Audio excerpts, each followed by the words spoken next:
फिर जयगांव में फिर से एक 7 साल की लड़की का धर्षण, उसका बलात्कार किया गया, फिर उसको मार के उसको जला दिया गया। क्या कहना चाहेंगे? देखिए, जयनगर हो, जयगांव हो या आरजीकर हो, सिर्फ जगह का नाम परिवर्तन हो रहा है।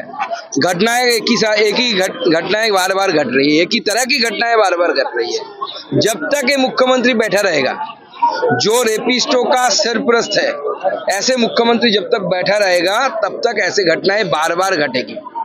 कोई डर ही नहीं है, पुलिस का कोई डर नहीं है क्रिमिनल्स के बीच, तो कैसे होगा? बंद नहीं हो रहा है, चलता ही आ रहा है। डॉक्टर लोगों के साथ नारायणगढ़ में एक आदिवासी महिला के साथ में रेप और मर्डर कर दिया गया। पूरी पश्चिम बंगाल में जितना रिपोर्ट होता है, ये सिर्फ टिप ऑफ द आइसबर्ग है।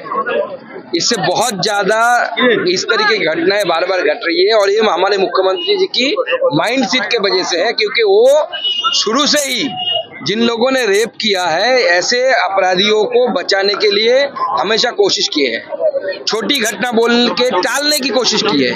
जब एडमिनिस्ट्रेशन के सबसे बड़े पद पर बैठे हुए व्यक्ति का अगर ऐसा मनोभाव है, ऐसा रवैया है, तो वहाँ पे अपराध पनपता है, अपराध को इंस्पिरेशन मिलता है, इससे अनुप्रेरणा मिलती है, और वही हो रही है। ममता बनर्जी की अनुप्रेरणा से बार बार ऐसी घटनाएं घट रही है।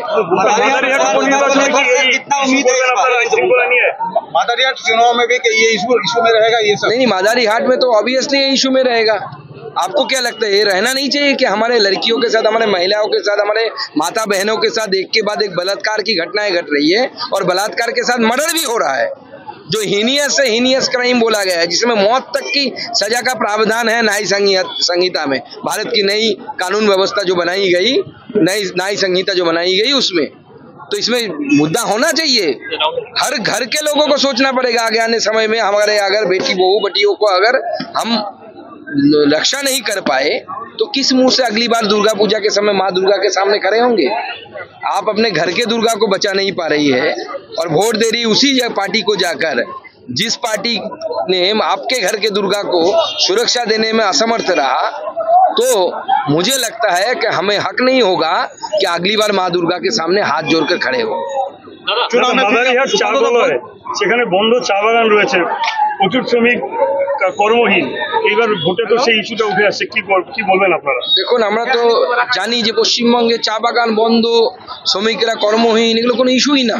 মুখ্যমন্ত্রী বলছে সব নাকি চা সুন্দরী হয়ে গেছে, সব জায়গায় শুধু চা সুন্দরী। উনি তো চা সুন্দরী দেখতে পাচ্ছেন, আর তো কিছু দেখতে পাচ্ছেন না। আমরা জানি তো গ্রাউন্ড লেভেলে কি হচ্ছে, গ্রাউন্ড লেভেলে কি ধরনের আমাদের শ্রমিকরা তাদের কাজ হারাচ্ছে, অন্য রাজ্যে চলে যেতে বাধ্য হচ্ছে। গার্ডেনের মেয়েরা হিউম্যান ট্রাফিকিং অর্থাৎ নারী পাচার চক্রের সম্মুখীন হতে বাধ্য হচ্ছে। কেন হচ্ছে? তার কারণ রোজগার নেই, বাগান একের পর এক বন্ধ হয়ে যাচ্ছে। তৃণমূল নেতাদেরকে ধরে চা বাগান মালিকেরা পিএফ এর টাকা মেরে দিচ্ছে চা শ্রমিকদের। সমস্ত চা বাগানের মালিকরা আপনি খোঁজ নিয়ে দেখুন, ডুয়ার্সে যত চা বাগান আছে, দু একটি বাদ দিয়ে বেশিরভাগ যে চা গার্ডেনগুলো আছে, টি গার্ডেনগুলো আছে, তার মালিকরা থাকে হয় আলিপুরে না হয় ভবানীপুরে, দক্ষিণ কলকাতায়। মুখ্যমন্ত্রীর বাড়ির পায়ে হাঁটা দূরত্বে থাকে অনেকেই। কেন বুঝতে পারেন না? তাদের পিএম না দিলেও হয়। दिनों से एक मुद्दा है ओवर ब्रिज को लेकर भीड़पड़ा में, दलगांव रेलवे स्टेशन फाटक ब्रिज का, ये बहुत पुराना मुद्दा है, इसको लेकर क्या कहना चाहते हैं? बीजेपी को अगर आप जिताएंगे, यहाँ के लोग अगर जिताएंगे, तो ये रेल गेट के ऊपर से फ्लाईओवर होगा। সমস্যা সমাধান করে দেবে, রেল ওভারব্রিজ আর ডোলোমাইট কিভাবে করবে বলছে, করে দিবে। করবে কি করে? জায়গা রেলের, গেট রেলের, তার মধ্যে তৃণমূল 3 মাসে করে দেবে। তাহলে কালকে বলবে যে মমতা ব্যানার্জিরও দাড়ি গজাবে। যদি এটা হতে পারে তাহলে মমতা ব্যানার্জিরও दाढ़ी गजाबे आगामी दिने।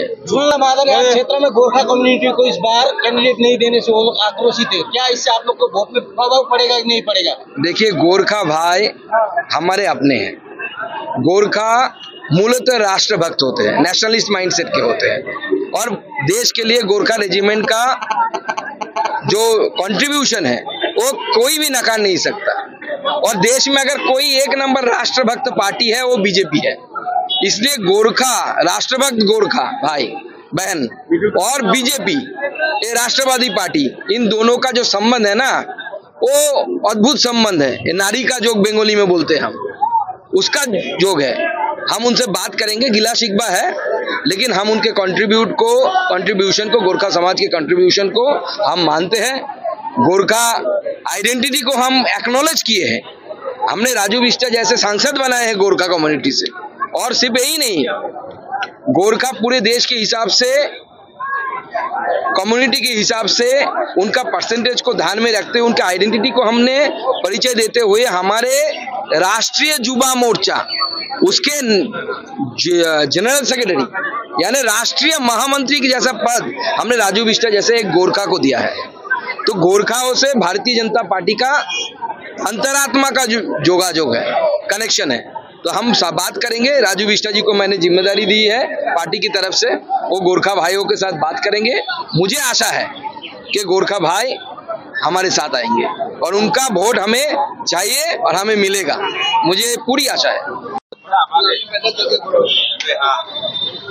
भारत माता की जय।